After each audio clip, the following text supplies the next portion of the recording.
ఏందిరా అది కొట్టలేకపోయినవా? చెప్పినంత ఈజీగా అది చేయడం. అబ్బా సరే నువ్వు కొట్టి చూస్తాం. సరే తారా, పందెం ఎంత చెప్పు? 1000 రూపాయలు. ఇదేంటి తెలుసా? యా నీకు తెలీదా? కథన రంగంలో కత్తి తిప్పిన చెయ్యిది. మొక్కేం కాదు. మణిబంధం బహిర్ముఖం.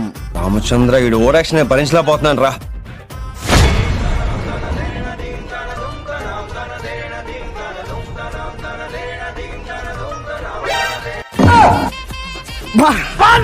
చూసిన పెట్టకొట్టాను తీరా 1000 రూపాయలు. ఇప్పుడు చూడు. 1000 రూపాయలు తీ. అనవసరంగా ఎదవనైపోయానన్న. Download ShareChat.